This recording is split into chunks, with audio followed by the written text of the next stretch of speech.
Assalamualaikum warahmatullahi wabarakatuh. Waalaikumsalam warahmatullahi wabarakatuh. Kembali lagi di channel kami, channel yang membahas tentang isu-isu sosial kemasyarakatan dan politik di Kota Malang. Teman-teman sekalian, belajar dari sejarah pada bulan Mei 1998, gelombang protes, aksi rakyat, aksi mahasiswa, aksi pemuda yang terus bergejolak hingga berujung puncaknya pada tanggal 21 Mei 1998, yakni berhentinya Presiden kedua Republik Indonesia Haji Muhammad Soeharto. Tentu peran pemuda, peran teman-teman mahasiswa telah lama ditorehkan dalam sejarah panjang bangsa ini.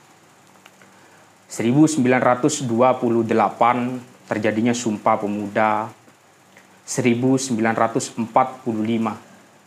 yakni proklamirkan kemerdekaan yang juga digagas oleh teman-teman muda diculiknya Soekarno-Hatta ke Rengas Dengklok yang dimotori oleh kawan-kawan muda.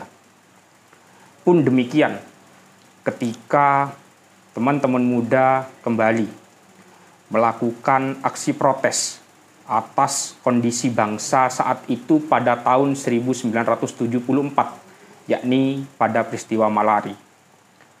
1998 sungguh merupakan tonggak kembalinya bangsa Indonesia atau terlahirnya kembali satu bangsa, satu alam demokrasi, kebebasan untuk berkumpul, berserikat, ataupun apapun itu.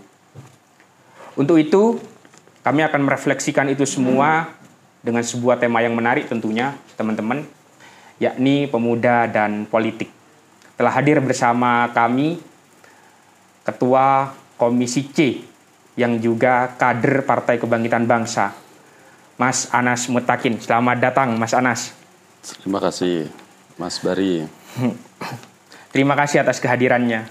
Siap. Nampaknya cukup sibuk dengan aktivitas kedewanan. Semoga saya tidak salah mengundang Mas Anas dengan segala aktivitas yang sangat padat. Tentu hingga beliau aktif di parpol hari-hari ini juga tidak meninggalkan aktivitas sosial kemasyarakatan, yakni Ansor dan juga Pemuda Pancasila. Begitu ya, Mas? Ya. Saya kok bingung, Mas, ketika Mas Anas aktif di banyak tempat. Bagaimana cara untuk memilah waktunya itu, Mas? Oh ya, memang kita ini kan lahir dari dunia aktivis ya. Artinya dari sejak mahasiswa kita memang terbiasa ikut organisasi A, B, beraktivitas di banyak forum-forum, sehingga dari situ kebiasaan itu muncul. Sampai hari ini ketika kita, ya selama organisasi tersebut punya kontribusi yang bagus kepada masyarakat, saya kira tidak ada masalah. Kita semakin banyak organisasi semakin bagus, karena disitulah kita bisa belajar banyak hal, terus kemudian juga menambah jejaring kita secara sosial dan lain-lain. Saya kira bagus-bagus saja. Bagus-bagus saja ketika Mas Anas, ketika dulu di dunia kampus juga rasa-rasanya aktif di berbagai organisasi, utamanya organisasi kemahasiswaan dan kepemudaan ya, Mas Anas. Ya, waktu kuliah dulu aktif di BEM dan di OMEK sih, organisasi ekstra kampus. Iya, sahabat-sahabat atau para pendengar channel ini, kami akan mengulik dan membincangkan soal-soal kepemudaan dan politik. Mas Anas, saya ingin meminta pandangan-pandangan Mas Anas tentang dulu senior-senior kita sudah berjibaku seperti yang saya sebutkan di awal tadi, hingga lahirnya reformasi 1998, kemudian kira-kira kondisi-kondisi yang saat ini ada di bangsa ini, khususnya ya ketika kita kontekstualisasikan di Kota Malang, apa kira-kira pandangan Mas Anas tentang itu? Tentu pemuda kan, kalau mengutip beberapa quote-nya Mas Anas yang tetap saya ingat, kira-kira bunga yang mekar hari ini itu ditanam di masa yang lampau, kira-kira begitu. Saya kok lupa apa pandangannya? Pernah ngomong begitu. Saya mengingatnya itu Mas Anas. Bagaimana pendapatnya? Iya, artinya memang kalau kita belajar sejarah ya, bangsa kita memang melalui banyak peristiwa-peristiwa besar itu memang dimotori oleh generasi muda. Ya, seperti tadi yang disampaikan itu kan motor penggeraknya selalu generasi muda. Hingga hari ini di era reformasi saya kira faktor historis itu tidak boleh terputus.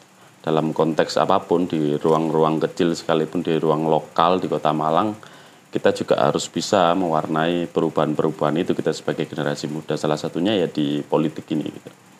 Kita harus berani bertarung di sana, masuk ke dalam sistem, ya merubah dari dalam, itu tujuannya kita. Agar ya peran-peran generasi muda ini ikut mewarnai dalam proses pengambilan kebijakan di Kota Malang. Kesana tujuannya sebenarnya. Sebelum kami melakukan wawancara ini, teman-teman, di salah satu media kenamaan di tanah air, tadi juga menyinggung pejabat-pejabat yang hari ini berada di etalase negeri ini. Mempertanyakan, di mana ketika kejadian 1998 banyaklah tokoh-tokoh yang kemudian dipertanyakan perannya. Nah, saya ingin kembali meminta pandangannya Mas Anas. Apakah harus dari dalam? Bukankah ketika kita berada di parpol, bukankah kita ketika hari-hari ini tetap berbincang soal bangsa dan negara menjadi dalam tanda kutip dicengin ya? Apa ya, ibaratnya sedikit dicuekin. Iya, dicuekin begitu ya. Oh, ketika di dalam nanti akan ikut arus segala macam. Kira-kira apa dan bagaimana kira-kira menurut pandangan Mas Anas? Iya, memang banyak orang melihat politik itu underestimate ya. Jadi kalau sudah menjadi politisi atau menjadi anggota DPR, menjadi eksekutif, menjadi bupati, wali kota dan lain sebagainya, dengan background apapun, mau anak muda, mau seperti apa, banyak masyarakat ini memang underestimate duluan ya, melihat politik itu mungkin ya begitulah, kotor dan lain sebagainya. Tapi yang perlu dipahami adalah kita boleh sih sebenarnya berperan di semua lini, saya kira tidak ada masalah, mau di luar, mau di dalam. Saya kira ketika itu dilakukan dengan serius, fungsi menyampaikan aspirasi, fungsi-fungsi kontrol kita terhadap pemerintah, saya kira tidak ada masalah. Tapi kalau di dalam, itu soal pilihan saya kira.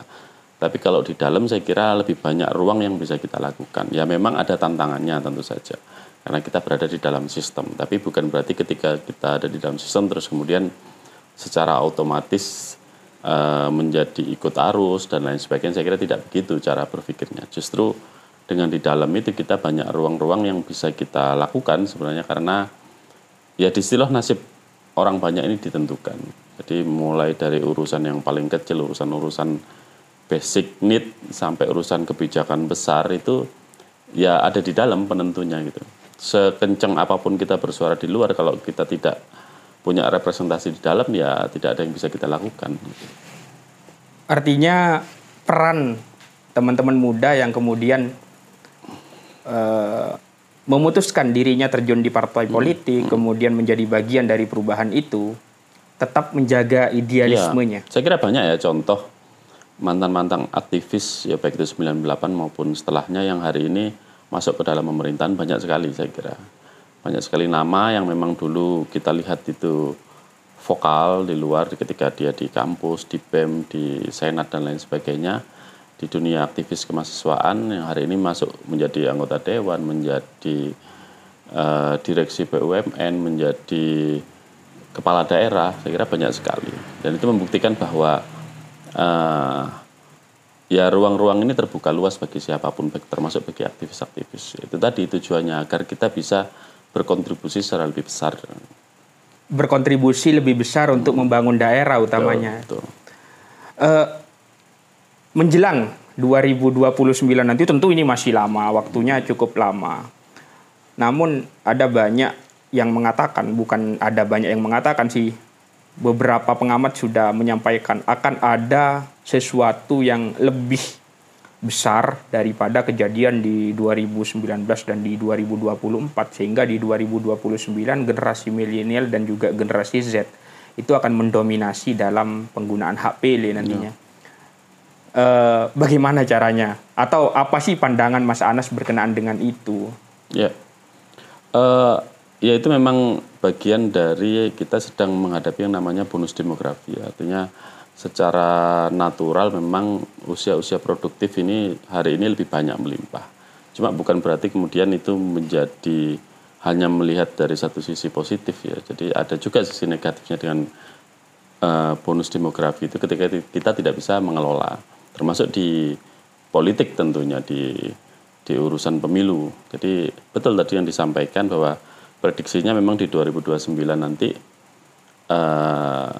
jumlah pemilih muda itu meningkat dengan cukup pesat, drastis ya, cukup drastis. Nah, itu ada dua tantangannya saya kira. Yang pertama, kalau kita tidak bisa memberikan penyadaran politik yang baik, pembelajaran politik yang baik, maka akan ada turbulensi. Karena anak muda ini cenderung apatis ketika mereka tidak memahami sesuatu. Jadi bisa jadi ketika mereka apatis justru mereka tidak tertarik di politik. Kalau mereka tidak tertarik di politik, ya mereka tidak akan tertarik terhadap partai politik, tidak akan tertarik kepada pemilu dan lain sebagainya. Kalaupun mereka ke sana, ya ranah-ranah pragmatis nanti yang diambil. Ketika ada sesuatu yang diberikan, maka mereka akan memberikan sesuatu juga, memberikan hak pilihnya misalkan. Nah itu proses-proses penyadaran politik, pembelajaran politik, pendidikan politik pentingnya ditekankan dari sekarang agar nanti di 2029 ketika pemilih-pemilih muda ini memang sudah waktunya memberikan pilihan, mereka punya product knowledge yang baik terhadap politik. Nah tujuannya di sana. Pandangan selaku politisi PKB nih, iya, untuk teman-teman muda. Iya, karena bagi partai kita PKB ini kan partai yang cukup mapan saya kira, punya basis tradisional yang besar, warga Nahdliyin yang di situ juga otomatis banyak anak-anak muda NU di sana. Nah, ini namun juga, acap kali kita diasosiasikan partai yang tua, partai yang ya tentu saja gaul kira-kira begitu. Partai akan terus bertransformasi. Saya lihat di Partai Kebangkitan Bangsa mulai dari ketua umum hingga branding partai sekarang sudah bergerak ke arah modern gitu. Jadi melihat sosok ketua umum saja tidak ada orang yang hari ini yang melihat PKB itu partai yang konservatif gitu, yang cukup kolonial misalkan. Ketumnya aja udah gaul gitu loh.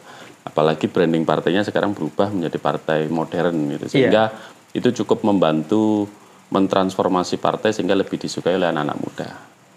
Meskipun sosok-sosok yang berada di dalam parpol ini didominasi oleh teman-teman muda, Mas Anas.